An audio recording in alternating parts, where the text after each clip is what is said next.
저는 이번 지방선거에서 이른바 장동혁 디스카운트가 지방선거를 덮치지 않을까 하는 염려가 매우 큽니다. 이것은 저 혼자만의 염려가 아니라 서울, 수도권, 다시 말해서 서울, 인천, 경기의 각 지자체장들 아마 상당히 노심초사하고 있을 겁니다. 당대표가 장동혁 대표인데 선거를 장동혁 디스카운트가 우려가 된다. 이 말은 지금 뭐 당대표 체제로 선거를 대체 어떻게 치르냐 이런 목소리가 나온다는 건가요? 그러니까 오세훈 시장 입장에서 예. 선거에 임하는 사람들 입장에서는 아무래도 당이 하나된 목소리로 가는 게 플러스가 되지 않겠습니까? 네. 여튼 한동훈 전 대표의 어떤 제명 상황에 대해서 여러 가지 의견이 있습니다. 그런데 그 문제를 풀어가고 어떻게 보면 해결하는 과정에 있어서 저희의 진통의 시간은 있을 수밖에 없습니다. 그리고 당대표가 어떤 사안에 대해서 결단을 내리면 그거에 대한 책임이 뒤따라온 거 당연한 사실 그렇죠. 아니겠습니까? 네네. 그렇기 때문에 저희가 뭐 어제 의원총회에서 여러 가지 뭐 이견이 굉장히 강하게 충돌했지만 이런 과정을 통해서 왜 어떻게 보면 장동혁 대표가 제명이란 과정을 했는지 그런 이런 상황에 대해서 많은 의원들의 공감대가 좀 있다고 봅니다. 아, 그래요? 그러다 네. 보니까 우재준 최고위원 같은 경우는 어떻습니까? 그분이 한동훈 전 대표 측과 가깝다고 하지만 이분이 지금 방송에서 나와서 하는 게 당 지도부에 대해서 당 지도부를 뭐 사퇴시키는 거에 대해서는 동의하지 않는다고 하지 않습니까? 그리고 대안과 미래에 있는 재선 의원 같은 경우에 염태영 의원이라고 있습니다. 그렇다면 그 부분에 있어서 한동훈 전 대표의 문제점도 굉장히 말씀을 많이 하고 계십니다. 결국 의원총회라는 자리에서 왜 이렇게 될 수밖에 없는지에 대해서 당대표의 어떤 입장이 들었고요. 당대표가 명시적으로 얘기했습니다.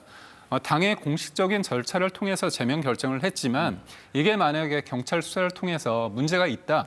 그런 과정이 문제가 있다고 한다면 내가 정치적 책임을 진다고 하지 않았습니까? 예. 결국 문제가 있었기 때문에 제명을 했고요.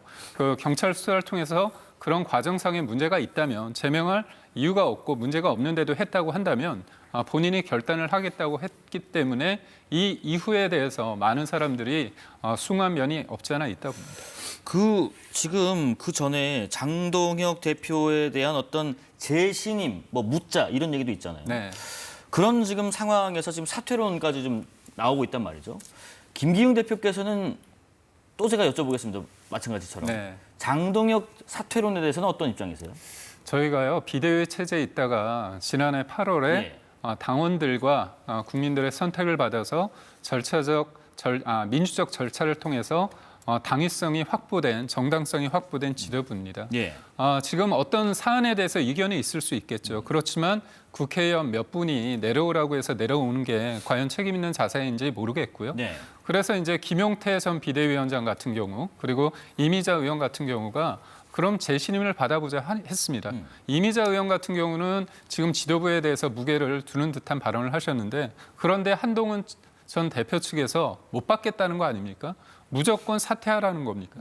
그러니까 제가 하나 말씀드리고 싶은 게 저희가 그냥 임의대로 당대표가 제명을 한 게 아니고요. 당무감사위 그리고 또 윤리위원회를 했고요. 마지막에 우리가 열흘간의 기간도 줬습니다. 그 사이에 최고위원 같은 신동욱 최고위원 같은 경우는 네. 최고위에서 이거를 공개 검증하자고까지 했습니다. 그런 일련의 여러 가지 정치적 접점이 있을 수 있는데도 안 하셨고 무엇보다도 장동혁 대표가 단식이란 걸 통해 했을 때 많은 사람들이 한동훈 전 대표에게 그래도 찾아가 보는 게 낫지 않느냐 그런 정치적인 어떤 모색을 종용을 했습니다. 부탁을 했는데 그게 받아들여지지 않았습니다. 결국 그런 과정 속에서 이 결과가 나왔는데도 불구하고 무조건 내려오라. 그거는 당원과 국민을 어떻게 보면 되게 쉽게 보는 언사 아닌가 싶습니다. 지금 뭐 민주당의 앞선 그 현안도 그렇고 국민의힘의 현안도 그렇고 이게 참 당내에서도 워낙 첨예하게 지금 부딪히는 이슈가 있다 보니까 패널 분들은 어떤 입장인지 시청자분들의 좀 이해를 돕기 위해서 한번 좀 여쭤봤고요. 그러면 지금 아까 대안과 미래라는 단체를 말씀하셨는데 국민의힘 입장에서는 지금 그럼 이 선거 앞으로도 어떻게 외연을 확장할 것인가 여기에 대한 고민이 깊을 것 같아요. 근데 이런 고민을 담은 모임이 오늘 국회에서 열렸는데 위기의 한국 보수에 대한 진단과 해법이라는 주제로 국민의힘 중진부터 또 초재선들까지 있는 대안과 미래가 주관을 했습니다. 그런데 이 해법을 지금 보신 것처럼 개혁신당 이준석 대표를 초대해서 찾았다. 박주기님, 그림이 참 묘한데 한때 국민의힘 당대표였던 다른 당대표를 불러서 국민의힘 의원 다수가 강연을 들었다. 국민의힘이 지금 어떤 상황을 말해주는 그림이라고 생각하시는지요? 그러니까 이제 한동훈만 빼고 예. 다 통합하자. 이게 보여지는 대목이죠. 한동훈만 빼고 화합하자. 네, 맞습니다. 그러니까 실제로 제가 봤을 때는 이전에 공공의적 1세대가 네. 이준석 대표였던 것 같아요. 그러니까 실제로 좀 쫓아냈었잖아요. 근데 그때 당시에는 이준석 의원에 대해서 절대 뭐 받아들일 수 없고 이준석 대표에 대한 굉장히 날선 비판들도 당시 당내에 굉장히 많았습니다. 네. 그런데 지금 상황을 보면 이준석 대표를 불러서 어떻게 보면 조언을 구하고 있는 실정이고 장도혁 대표도 실제로 개혁신당을 향해서 계속적인 러브콜을 좀 보내지 않았습니까? 네. 그러니까 예전에는 공공의적이었지만 이제는 함께 협력해야 될 대상이 된 거죠. 그러니까 일종의 동지가 되고 싶은 겁니다. 근데 지금 상황에서 왜 이게 가능했을까를 생각해 보면 이준석 의원의 스탠스가 크게 바뀌었을까요? 저는 아니라고 보거든요. 뭐 국민의힘을 향해서 윤 전 대통령을 향해서 쓴소리 할 거는 계속 해왔습니다. 근데 왜 지금 이준석 대표는 괜찮고 예. 심지어 유승민 전 의원마저도 괜찮다라는 움직임들이 있잖아요. 근데 이게 결국에 생각해보면 한동훈 전 대표라는 더 큰 공공의 적이 나타났기 때문에 그 가장 큰 악역을 제외하고는 모두가 통합될 수 있다라는 생각이 지금 기저에 깔려 있는 것 같습니다. 한동훈 전 대표는 절대 안 되고 나머지는 다 같이 갈 수 있는 상황인 건가요? 제가 뭐 단호하게 그렇게 말씀을 예. 드릴 수는 없지만 이재명 정부가 어떻습니까? 지금 보면 입법의 행정 권력에 사법부를 뒤흔들고 있고 중앙 권력에 이제 지방 권력까지 다 차지한다면 자제나 절제를 하지 못하지 않습니까? 그렇다면 저희가 이거를 막기 위해서 네. 폭주하는 이재명 정부를 제동시키기 위해서 저희가 할 수 있는 건 서로 간의 차이를 넘어서 하나됨을 보여야 된다는 겁니다. 그래서 선거란 건 단일한 전설을 어떻게 구축하고 어떤 명분과 정책과 전략을 가지고 하는 싸움이기 때문에 저는 이견이 있을 수 있지만 만날 수 있다고 보고 있고요. 거기에 같이 하는 사람이라면 그 누구도 제 예배로 둘 필요는 없다고 장동혁 대표가 누차 얘기한 적이 있습니다. 지방선거가요. 오늘로 정확히 120일 전입니다. 근데 문득 그런 생각이 또 말씀 나누니까 들어요. 지방선거 준비를 양당 모두 지금 하고 있죠. 왜 그러냐면 뭐랄까 좀 정책이 나온다 할지 또 뚜렷한 인물이 좀 나온다 할지 이럴 단계가 점점 온 것 같은데 계속해서 당 이슈만 좀 보이는 것 같아요. 박최국께서는 어떻게 지금 평가하고 계세요? 글쎄요, 저희가 그렇게 안 보인다라고 말씀을 하시면 이제 출마 선언하신 후보님들이 좀 계시기 때문에 섭섭해하실 것 같고요. 네. 실제로 민주당만 해도 서울시장 후보군으로 여러 의원님들이 출마 선언을 이미 하셨습니다. 뭐 박홍근 의원님, 그다음에 박주민 의원님, 그다음에 지금 뭐 여러 의원들이 계신데 사실 김영배 의원도 계시고요. 그러니까 결국에는 지금 출마 선언이라든지 이미 출마 선언을 하고 움직이고 있는 후보들이 계시지만 아직 지방선거가 본격화되기엔 좀 이른 시점이긴 하죠.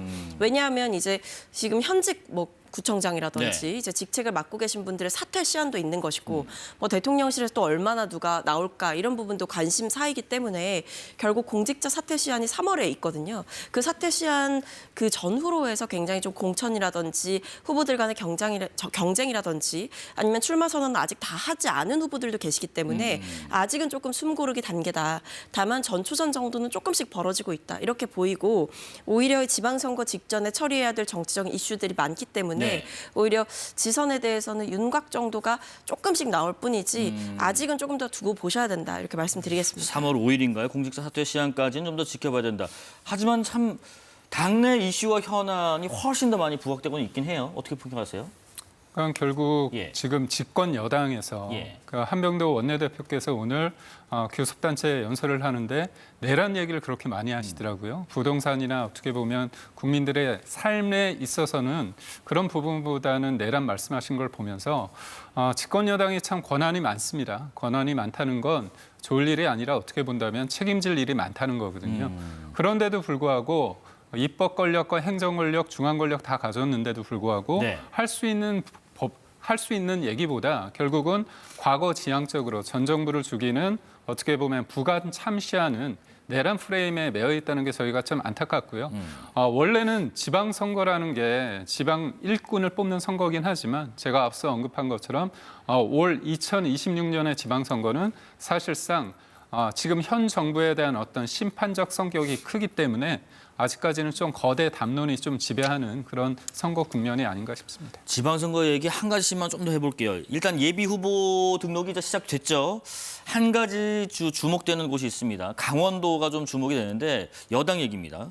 강원지사 여론조사에서 좀 높은 순위로 나왔던 걸로 알고 있는 이광재 전 강원도지사 출마하지 않겠다.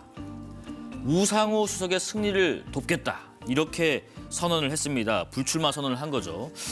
명심으로 모이는 것인가? 지금 이 상황은 어떻게 해석하고 계신가요? 그러니까 뭐 일단은 이광재 전 지사께서 예. 불출마 선언을 하신 것은 사실 강원도에서 민주당의 승리를 위해서 본인을 좀 희생하신 것에 가깝죠. 그러니까 예. 이미 강원도에서 좀 높은 표가 나오고 있다. 그리고 여론도 나쁘지 않다라는 게 알려진 사실이었는데 왜 희생하셔야 되는 거죠? 아무래도 이제 강원도 선거가 사실 민주당 입장에서는 전략적으로 쉽지 않은 선거인데 네네. 이 과정에서 경선이라든지 이런 과정에서 사실은 분열될 필요도 없는 상황인 것이고 오히려 전격적으로 밀어주고 함께 통합해서 선거를 치러내는 것이 더욱더 후보로 나선 분께는 더 힘이 될 수 있는 상황인 거거든요. 네. 그리고 아마 강원도 지사께서도 이 우상호 수석께서 이 강원도 출신이시기도 하고 그리고 그동안 어떤 이유로 강원도 출마를 하시게 됐는지에 대한 배경적 이해가 충분히 되셨을 거라고 생각을 합니다. 그래서 희생을 통해서 더 크게 이길 수 있는 방법을 하기 위해서 그리고 본인이 노무현의 길을 가겠다 이런 말씀을 하셨거든요. 그러니까 결국 본인의 어떤 결단이 민주당이 강원도에서 승리하는데 보탬이 될 것이다라는 어떤 그런 희생 정신이 좀 있으셨던 게 아닌가 싶습니다. 국민의힘은 지금 출마 선언을 뭐 일찍부터 하신 분들 쭉 보니까 주로 이제 TK 지역에 좀 집중되는 경향이 있다라는 얘기가 있습니다. 그러다 보니까 그런 얘기도 일각에서 나와요.